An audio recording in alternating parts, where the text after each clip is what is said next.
La secrétaire d'État à la famille à Ballainvilliers pour apprécier la plateforme de répit des aidants familiaux à l'hôpital des Magnolias. L'élection cantonale de Montlhéry annulée, c'est le maire de Linas qui a déposé un recours après l'élection de Jérôme Coëch. L'inauguration à Brière-les-Cellets du deuxième Tech Center de France du groupe Forestia. Développement des titres, Patrice Arditi.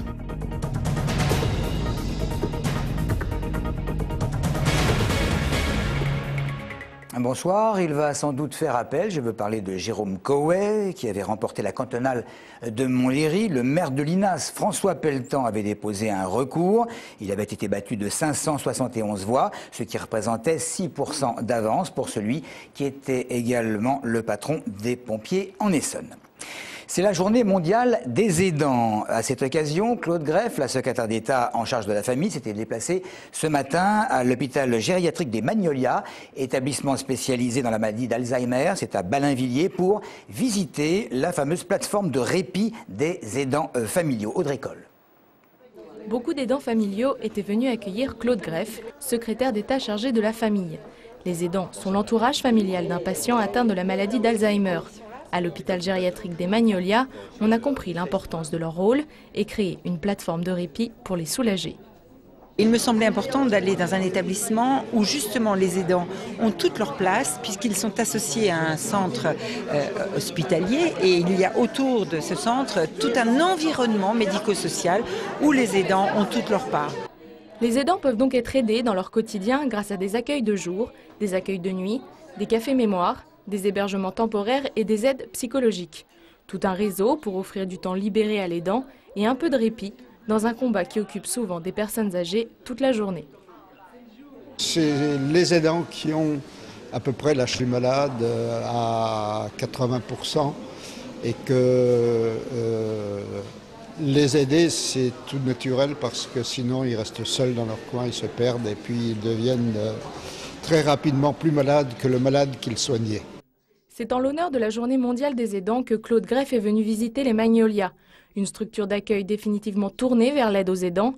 La secrétaire d'État a d'ailleurs pris en note les demandes les plus urgentes, notamment les difficultés de placement en fin de vie.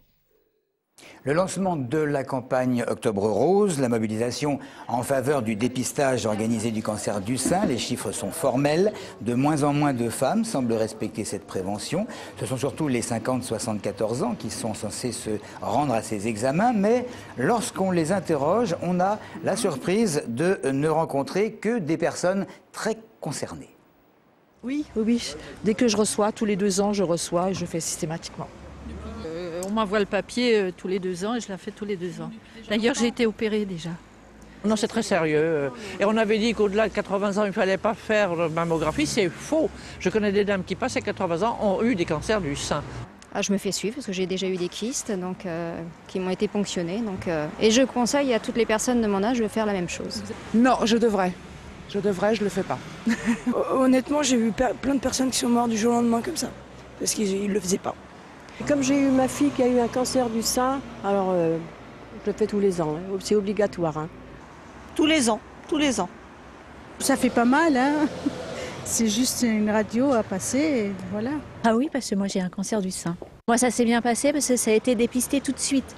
Donc ça a évité beaucoup de désagréments, surtout l'ablation du sein et tout. Et donc effectivement, ça prend pas longtemps. Certes, c'est pas agréable.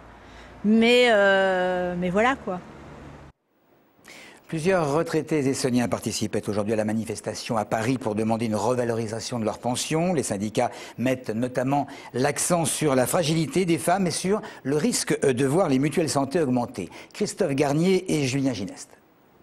Préparant la manifestation de cet après-midi à Paris, ces syndicalistes de la CGT d'Evry s'inquiètent particulièrement d'une probable augmentation des cotisations des mutuelles d'ici 2013, une hausse qui, là encore, grèverait le pouvoir d'achat des retraités. Au CCAS, il y a davantage de retraités qui viennent demander des aides pour payer les mutuelles, des aides pour payer les loyers parce qu'ils n'y arrivent plus, et puis voilà quoi.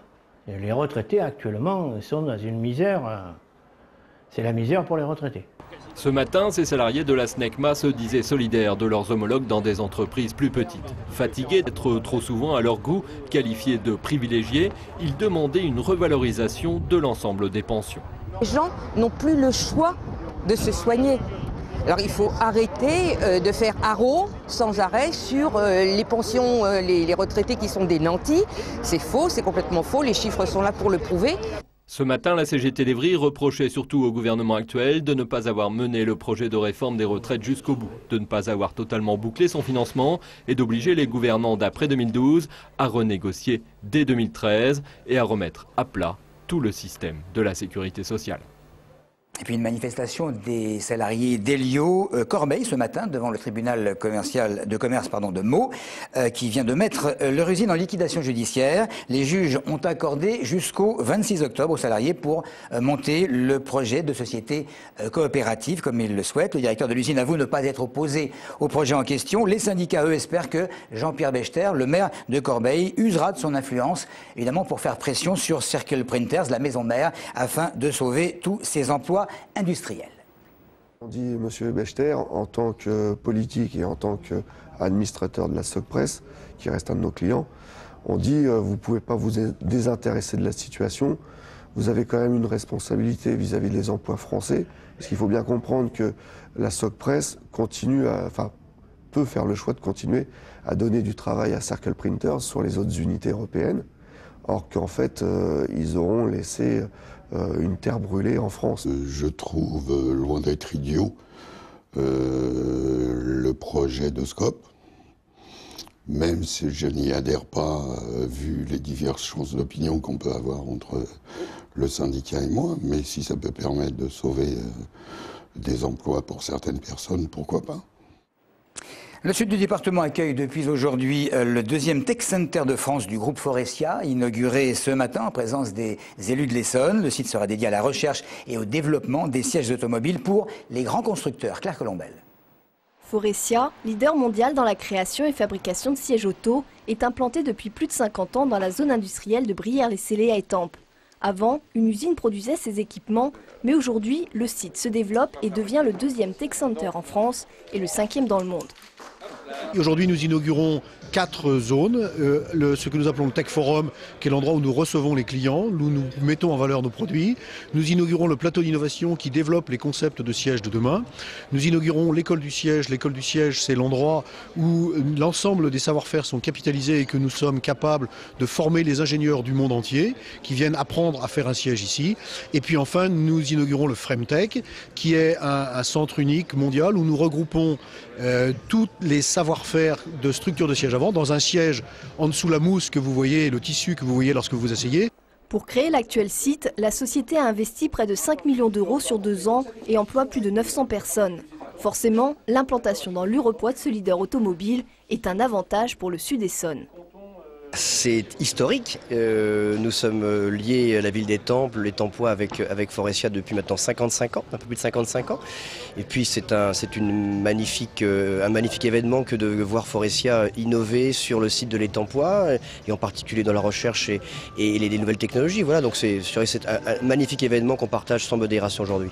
Le site de Brière travaille principalement à la conception des sièges de demain pour les constructeurs Renault et PSA. Du coup, dans les mois ou les années à venir, les fauteuils que nous retrouverons dans nos voitures auront sûrement été imaginés ici. Et puis sachez que Julien Drey débattait des problèmes de sécurité il y a quelques heures sur Europe 1 et iTélé avec Claude Guéant, le député de l'Essonne, qui soutient François Hollande, semble avoir contribué avec le candidat à faire évoluer le PS sur cette question. Merci de votre attention.